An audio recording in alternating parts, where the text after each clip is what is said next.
What scene in a movie really pissed you off? In one of the G.I. Joe films, there is an explosion underwater and the ice at the top falls down and starts landing on the underwater base. Ice floats. How dare you let facts into a G.I. Joe movie? Any scene in the Terminator films where the Terminator shoots a gun and misses. You're telling me Skynet can build intelligent machines and they figured out time travel yet they can't be programmed to aim straight? For me it was when a Terminator gets their hands on someone, and then throws them. They have a hydraulic press grip. They could literally crush someone's skull with one hand, while barely paying attention. If they get their hands on you, and they want you dead, you're dead. Because that's what they are. T1 and T2 didn't have this problem, and were so much more intense for it. After reading about this trope, it instantly breaks immersion in any fight scene that I am watching. And worse, it's everywhere. Terminator is one of the movies also specifically mentioned in the tropes examples. Just hit him. TV tropes. After reading about this trope, it instantly breaks immersion in any fight scene that I am watching. And worse, it's everywhere. What, you expect me to have this violence orgasm only a few seconds after the fight begins? Gotta turn the lights down, put on some slow music, and bang him up for a bit first. T1 was an instant classic precisely because the Terminator didn't duck around. If he saw his target he beelined for it and would kill that person immediately. No dicking around about it. No speeches. No gloating. Just, T1, are you Sarah Connor? SC, yes I am. T1, blam done. That's what made the movie great. I am amazed at how many directors never seem to get that. The first race in the first Cars movie. Chick Hicks is just causing crashes left and right. He puts every single car out of commission except for himself, Strip Weathers, and Lightning McQueen. And nobody says a goddamn thing. Everything is peachy keen until the very end when he almost kills Strip. And then in ducking then when Lightning is pushing Strip across the finish line, right after Chick bumps him and nearly killed him, the announcers have the fucking gall to say, is pushing on the last lap legal? Seriously? This car almost killed another car going 200 miles per hour, and they're worried about another car helping the aforementioned car finish the race? And then they hand the goddamn pissed-in cup to the car that has been systematically murdering other cars all season. Jesus Christ, that fucking movie. That cheating wobbly ass asshole, really hated how they kept letting him get away with it. Kessel. Not a specific movie but I hate it when a character is trying to be sneaky, but they're also having a conversation with someone that the person they're hiding from could easily hear. Example, in Back to the Future 2, when Marty is hiding in the back of Biff's car whilst shouting at Doc Brown into a walkie-talkie. In defense of one of my favorite movies of all time, convertibles are loud and Biff had the radio cranked up over the wind, too. In general though, I hear ya. Biff was cruising and jamming in his car. I forgive him for not thinking anyone was in his backseat. Papa loves Mambo. John Wick, when Viggo knocks John out but then ties him up instead of just killing him. I know that the bad guy not taking the opportunity to kill the hero is a common thing, but killing John is literally Viggo's only goal. John has nothing that Viggo needs, and Viggo himself delivered a huge speech about what an unstoppable badass John is. If anybody should have taken the opportunity to kill John while he was defenseless, it's Viggo. But he is Viggo. You are like the biting buzzing of flies to him. Scourge of Carpathia. Death is but a door, time is but a window, I'll be back. Any scene in Harry Potter that could be completely and easily solved with magic they've already demonstrated in the previous films. It's like they forget every spell they've ever learned except the one the story wants them to use. Honestly, as the movies progress, all spells just blast. Therese no reason for any specific spells anymore because no matter what spells the characters are shouting, they all just blast the other person. Like, Stupefy is a stunning spell, and in the late movies it literally just blasts people backwards into walls and shit. Or in Crimes of Grindelwald, where the Auror kills that rally attendee.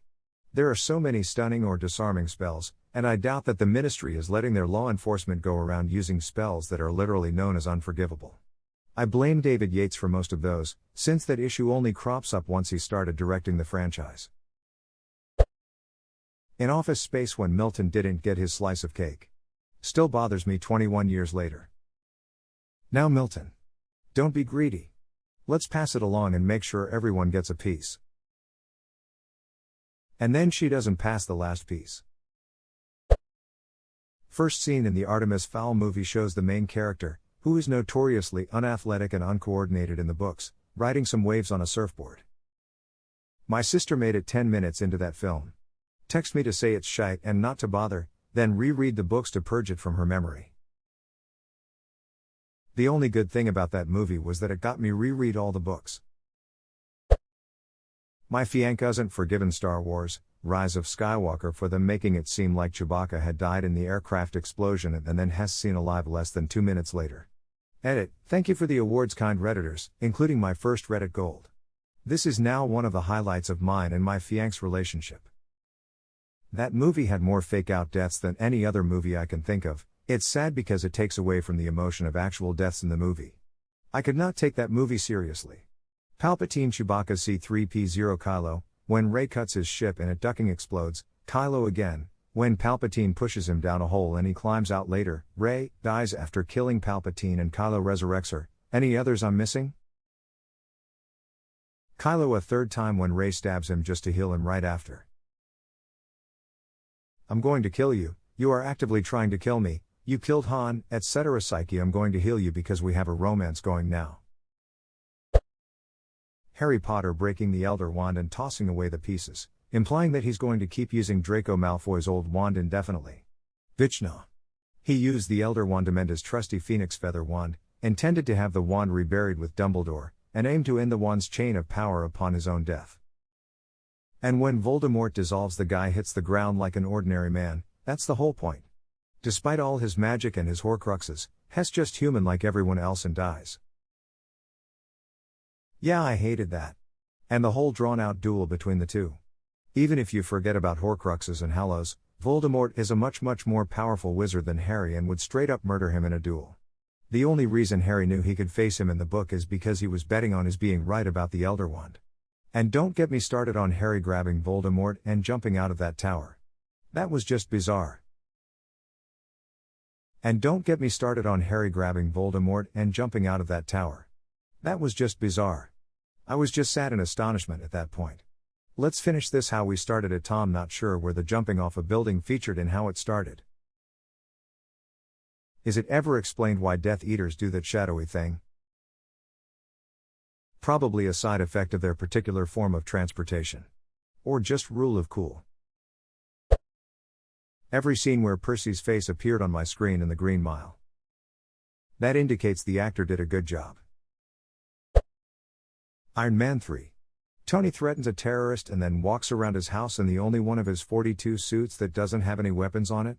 If he'd been wearing literally any suit from Mark 1 to 41, those choppers wouldn't have been a problem. The end of Grease where the car flies into the air for no reason. Yeah, and why are high schoolers 35 years old? 36-year-old here, am I not supposed to be in 9th grade? Superman beating the hell out of Steppenwolf. All the other characters are useless from that point onwards. Honestly, the biggest reason I don't like Justice League. Might as well have just called it Superman Returns. Whenever a character runs from danger and falls like it is first time in their life they've ran. Whenever a character has a heated argument with their girlfriend, boyfriend, and all that could be avoided if either of them let other explain the situation or misunderstanding. I just walked in on her, while she was changing. Or she's just my sister. Could resolve half of the conflicts in every romantic drama movie. I can explain. Oh, hey. Let's talk. The end. I love when they do that trope in Community. Abed says let me explain and everyone stops talking to listen to him and he is visibly confused because he wasn't expecting that reaction. Or Troy, I can explain. Let me explain, then 10 seconds of silence until chloroform resolves the situation. Troy's delivery of let me explain kills me every time. Autobots teleporting from America to England via terrible transition in the last Transformer movie. The most bizarre part for me was that they had to go to Trinity Library, which is in Dublin, Ireland. And yet Hopkins just waltzes through a door in London and Hess there.